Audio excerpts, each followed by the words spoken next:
જય સ્વામિનારાયણ. સહજાનંદ વિદ્યાલયના video lecture શિક્ષણમાં આપ સર્વ વિદ્યાર્થી મિત્રોનું હાર્દિક સ્વાગત છે. ધોરણ 11 રસાયણ વિજ્ઞાન પ્રકરણ 1. આજના લેક્ચરમાં આપણે તત્વયોગમિતિ ગણતરીઓ વિશે સમજીશું, જેને ઇંગ્લિશમાં સ્ટોક્યોમેટ્રી એમ ઓળખવામાં આવે છે. એ શબ્દ બે ગ્રીક શબ્દ આપણે પરથી આવેલ. સ્ટોક્યોન એટલે તત્વ અને મેટ્રોન એટલે માપન. એની ઉપરથી શબ્દ બન્યો સ્ટોક્યોમેટ્રી, મતલબ કે તત્વોનું માપન. અહીંયા તત્વોનું માપન એ રાસાયણિક સમીકરણના આધારે કરવાનું છે, મતલબ કે ગણતરી કરવાની છે, માપન નહીં. તો સમતુલિત રાસાયણિક સમીકરણની મહત્વની ઉપયોગિતા છે કે તેની મદદથી પ્રક્રિયકો અને નિપજો વચ્ચેનો સંબંધ મોલ, દળ, કદ અને અણુઓના સંદર્ભમાં સમજાવી શકાય છે, અને એને તત્વયોગમિતિ કહે છે. અહીંયા એક સંતુલિત રાસાયણિક સમીકરણ, મિથેનની દહન પ્રક્રિયા કરવામાં આવે તો તે હવામાન ઓક્સિજન સાથે સંયોજાઈ કાર્બન ડાયોક્સાઇડ અને પાણીની બાષ્પ બને છે. તો આ સમતુલિત રાસાયણિક સમીકરણ છે. એના સંદર્ભમાં મોલ, દળ, કદ અને અણુઓની ગણતરી કરી શકાય. દાખલા તરીકે 1 મોલ મિથેન એ 2 મોલ ડાયોક્સિજન સાથે પ્રક્રિયા કરે એટલે 1 મોલ કાર્બન ડાયોક્સાઇડ અને 2 મોલ પાણીની બાષ્પ બને છે. તો સમતુલિત રાસાયણિક સમીકરણમાં પ્રક્રિયકો અને નિપજોના સહગુણકો છે, એને તત્વયોગમિતિય સહગુણકો કહે છે. મિથેનનો સહગુણક અહીં કશું નથી દર્શાવ્યું એટલે 1 ગણાય, એટલે કે મિથેનનો સહગુણક 1 છે, ડાયોક્સિજનનો સહગુણક 2 છે. તો અહીં સૂત્રની આગળ જે અંકો દર્શાવેલા હોય એને તત્વયોગમિતિય સહગુણકો કહે છે. હવે એક ઉદાહરણની મદદથી આ ગણતરીઓ સમજવાનો પ્રયત્ન કરીએ. અહીં એક સમતુલિત રાસાયણિક સમીકરણ દર્શાવેલું છે. CH4 + 2O2 gives CO2 + 2H2. અહીંયા મિથેન અને ડાયોક્સિજન એ પ્રક્રિયકો કહેવાય, કાર્બન ડાયોક્સાઇડ અને પાણી એ નિપજો કહેવાય. અહીં દરેક સૂત્રની પાછળ GM સંજ્ઞા દર્શાવેલી, જેમ દર્શાવે કે આ બધા ઘટકો એ વાયુ સ્વરૂપ છે. G એટલે ગેસિયસ ફોર્મ. જો આ બધા ઘટકો પૈકી કોઈ ઘન, પ્રવાહી કે જલી દ્રાવણ સ્વરૂપે હોય તો અહીંયા સંજ્ઞા તરીકે સોલિડ, લિક્વિડ કે એક્વિયસ એમ પણ દર્શાવેલું હોઈ શકે છે. અહીંયા તમે જોઈ શકો સમીકરણ પ્રમાણે CH4 અને CO2 માટે તત્વયોગમિતિ ગુણાંક 1 છે. આ મિથેનની આગળ અને કાર્બન ડાયોક્સાઇડની આગળ કશું નથી દર્શાવેલું, મતલબ કે એનો તત્વયોગમિતિ ગુણાંક 1 છે. જ્યારે CO2 અને H2O માટે તત્વયોગમિતિ ગુણાંક 2 છે. CO2 નહીં પણ O2. O2 અને H2O માટે તત્વયોગમિતિ ગુણાંક અહીંયા 2 છે, જે પ્રક્રિયકો અને નિપજોના મોલ કે અણુઓની સંખ્યા દર્શાવે છે. આમ સમતુલિત રાસાયણિક સમીકરણ અનુસાર જોઈએ તો એમ કહેવાય કે ભાઈ મિથેનના 1 મોલ અને O2ના 2 મોલ વચ્ચે પ્રક્રિયા થઈ CO2ના 1 મોલ અને H2Oના 2 મોલ બને છે. મિથેનના 1 મોલ અને ડાયોક્સિજનના 2 મોલ વચ્ચે પ્રક્રિયા થઈ કાર્બન ડાયોક્સાઇડનો 1 મોલ અને પાણીના 2 મોલ બને છે. એ આ સમીકરણ પરથી સમજી શકાય. બીજી ઘણા બધા ભારાત્મક સંબંધો છે એ આ સમીકરણ પરથી સમજી શકાય છે. તે હવે આપણે જોઈએ.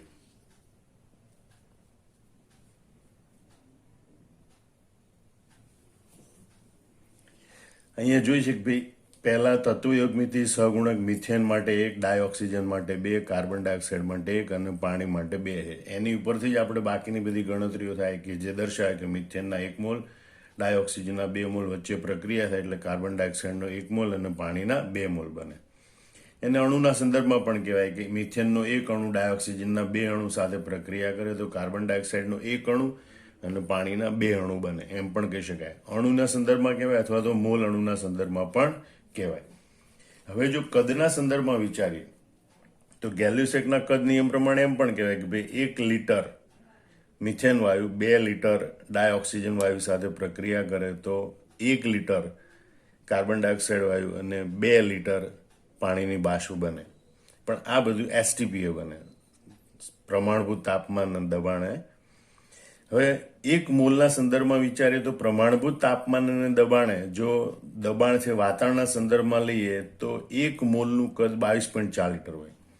એટલે 1 મોલ મિથેન છે તો એમ કહેવાય કે 22.4 લિટર મિથેન વાયુ એ 44.8 લિટર ડાયોક્સિજન વાયુ સાથે પ્રક્રિયા કરે એટલે 22.4 લિટર કાર્બન ડાયોક્સાઇડ વાયુ અને 2 ગુણ્યા 22.4 એટલે કે 44.8 લીટર પાણીની બાષ્પ બને છે.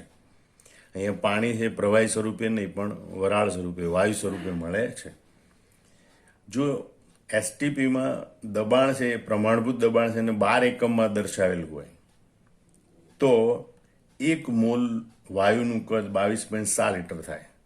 તો એમ કહેવાય કે ભાઈ 22.7 લીટર મિથેન વાયુ એ 45.4 લીટર ડાયઓક્સિજન વાયુ સાથે પ્રક્રિયા કરે એટલે 22.7 લીટર કાર્બન ડાયોક્સાઇડ વાયુ અને 45.4 લીટર એ પાણીની બાષ્પ મળે છે.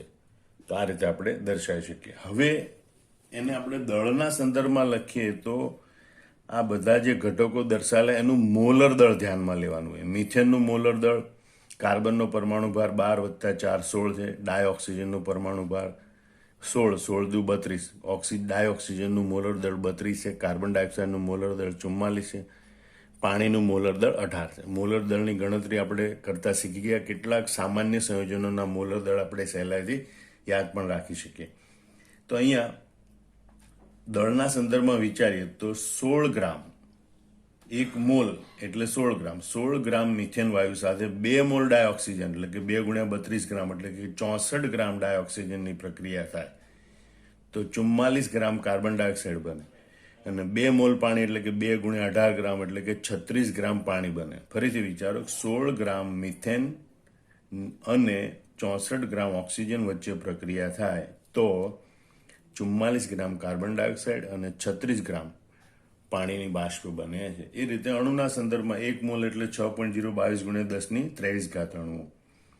તેમ કે 6.022 ગુણ્યા 10 ની 23 જેટલા મિથેનના અણુઓ, 12.044 ગુણ્યા 10 ની 23 જેટલા ડાયઓક્સિજનના અણુઓ સાથે પ્રક્રિયા કરે તો 6.022 ગુણ્યા 10 ની 23 જેટલા કાર્બન ડાયોક્સાઇડના અણુ અને 12.044 ગુણ્યા 10 ની 23 જેટલી પાણીની બાષ્પના અણુઓ ઉત્પન્ન થાય છે.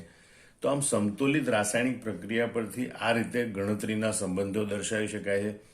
એટલે કોઈ એક પ્રક્રિયકનું દળ, કદ, મોલ આપેલા હોય તો એના ઉપરથી બીજા પ્રક્રિયકના દળ, કદ કે મોલની ગણતરી કરી શકાય છે.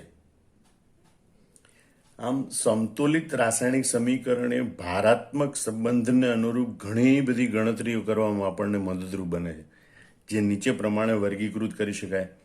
માનો કે દળ સંબંધ એટલે કે આપણને મિથેન,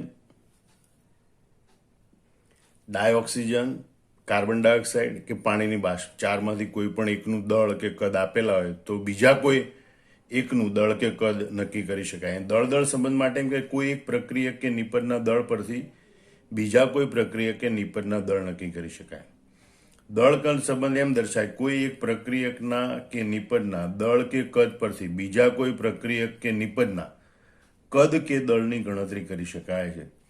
કદ સંબંધ આપણને એમ દર્શાવે કે ભાઈ કોઈ એક પ્રક્રિયક કે નિપજના કદ પરથી બીજા કોઈ પ્રક્રિયક કે નિપજના કદની ગણતરી કરી શકાય છે.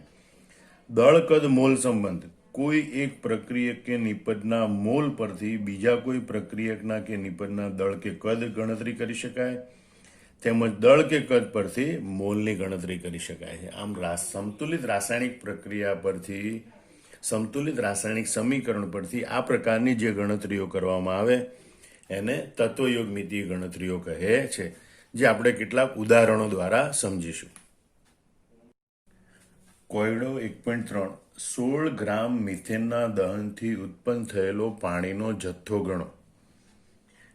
હવે મોટા ભાગની આવી જે રકમો આપેલી હોય એમાં જે તે પ્રક્રિયાનું સમીકરણ આપેલું હોય. અહીં આપણને સમીકરણ આપેલું નથી. તો એક વાત યાદ રાખવાની, હાઇડ્રોકાર્બન પદાર્થ હોય મિથેન અથવા એના જેવા કે બીજા કોઈ કાર્બનિક સંયોજનો, એનું જ્યારે દહન કરવામાં આવે ત્યારે પ્રક્રિયકનું સૂત્ર લખવાનું વત્તા ઓક્સિજન, અને એ પ્રક્રિયા દરમિયાન હંમેશા કાર્બન ડાયોક્સાઇડ અને પાણી ઉત્પન્ન થાય એમ દર્શાવવું અને ત્યાર પછી એ સમીકરણને પહેલાં સંતુલિત કરવાનું. અહીં આપણે જાણ્યું કે મિથેનનું અણુસૂત્ર CH4 છે. દહન પામે એટલે હવામાંના ઓક્સિજન સાથે પ્રક્રિયા કરે. એ દરમિયાન કાર્બન ડાયોક્સાઇડ અને પાણીની બાષ્પ ઉત્પન્ન થાય, કારણ કે જે પ્રક્રિયાએ દહન થતું હોય, પદાર્થ સળગતો હોય એ તાપમાને પાણી આપણને વરાળ સ્વરૂપે મળે, વાયુ સ્વરૂપે મળે. તો અહીંયા આપણે આ સમીકરણ લખ્યું કે ભાઈ મિથેનની ઓક્સિજન સાથે પ્રક્રિયા થાય, કાર્બન ડાયોક્સાઇડ અને પાણીની બાષ્પ બને. હવે એ સમીકરણને આપણે સંતુલિત કરવાનું.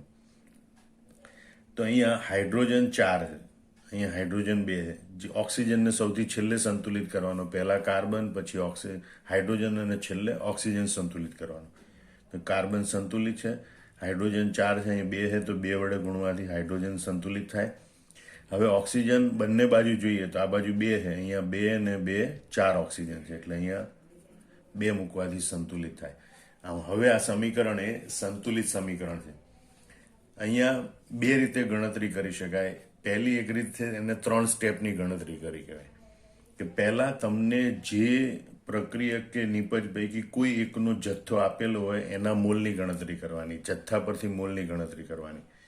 બીજું સ્ટેપ, એના મોલ પરથી જેનો જથ્થો આપણે જાણવો હોય એ ઘટકના મોલની ગણતરી આ તત્વયોગમિતિના આધારે કરવાની. સમતોલિત સમીકરણની તત્વયોગમિતિના આધારે જેનો જથ્થો આપણે જાણવો છે, જેની ગણતરી કરવાની, એના મોલની ગણતરી કરવાની.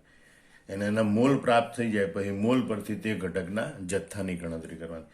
તો પહેલું સ્ટેપ આપણે જોઈએ કે ભાઈ મિથેનનો જથ્થો આપેલો છે 16 ગ્રામ, એટલે આપણે એના મોલની ગણતરી કરીએ કે ભાઈ CH4 ના મોલ બરાબર દળ ભાગ્યા મોલર દળ. હવે CH4 નું દળ છે 16 ગ્રામ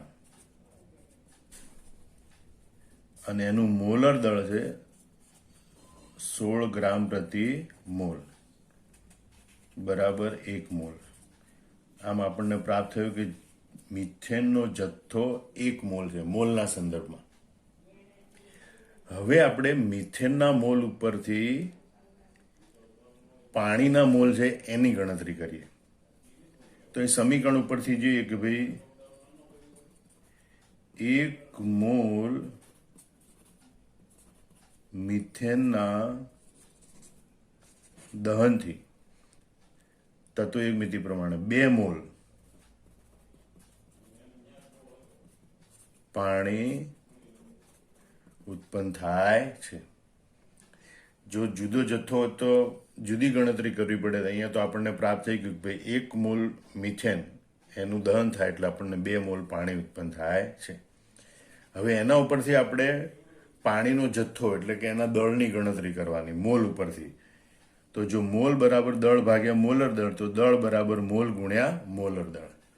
અને માટે આપણે ગણતરી કરીશું કે ભાઈ પાણીનું દળ બરાબર પાણીનો જથ્થો એટલે કે પાણીનું દળ ગ્રામમાં, પાણીનું દળ બરાબર મોલ ગુણ્યા મોલર દળ.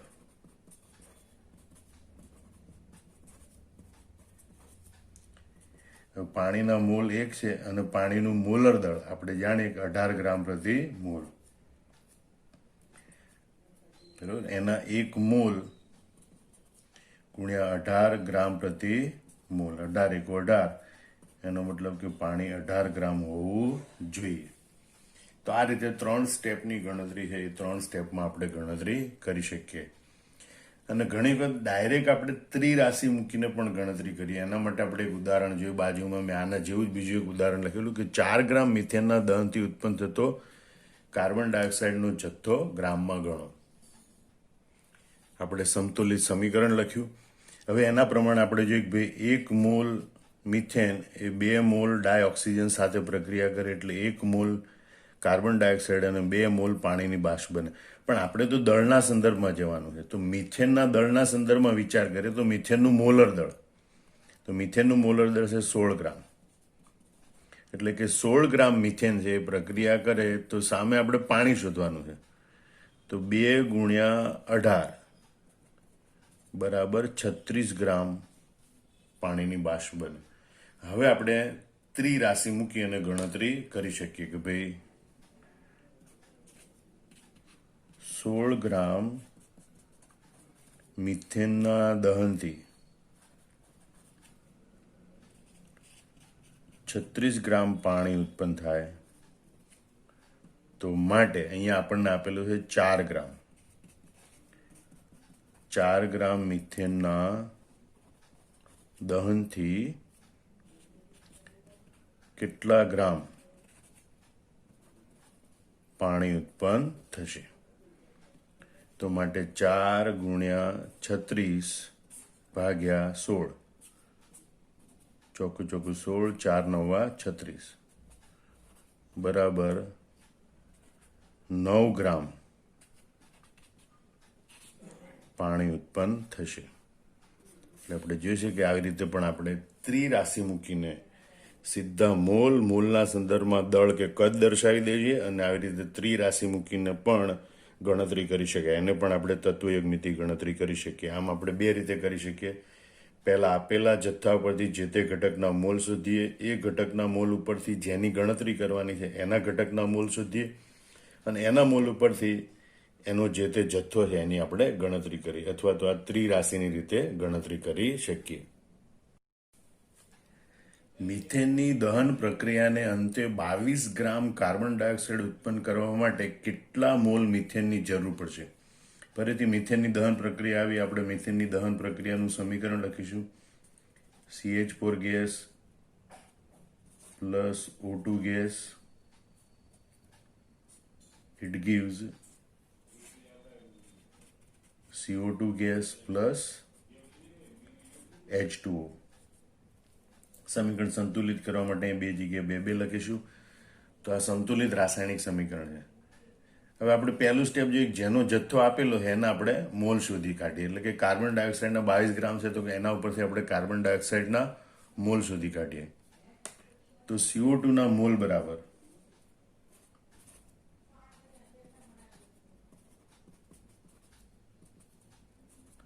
CO2 નું દળ ભાગ્યા એનું મોલર દળ. હવે એનું મોલર દળ 44 ગ્રામ પ્રતિ મોલ છે, એવું યાદ રાખવાનું અથવા તો એની ગણતરી કરી લેવાની એના પરમાણુ ભાર પરથી.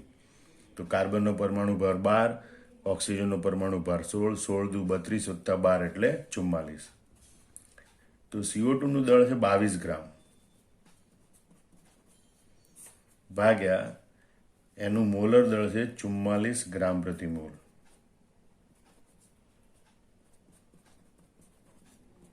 તો 22 ભાગ્યા 44 એટલે કે 1/2 બરાબર 0.5 મોલ. એટલે અહીંયા કાર્બન ડાયોક્સાઇડ છે એના મોલ આપણને 0.5 મોલ મળે છે. હવે એના ઉપરથી આપણે મિથેનના મોલની ગણતરી કરવાની છે. તો આપણે સમીકરણના આધારે જોઈએ. સમીકરણ પરથી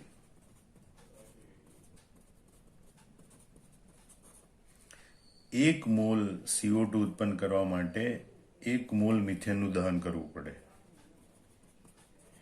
1 મોલ CO2 ઉત્પન્ન કરવા માટે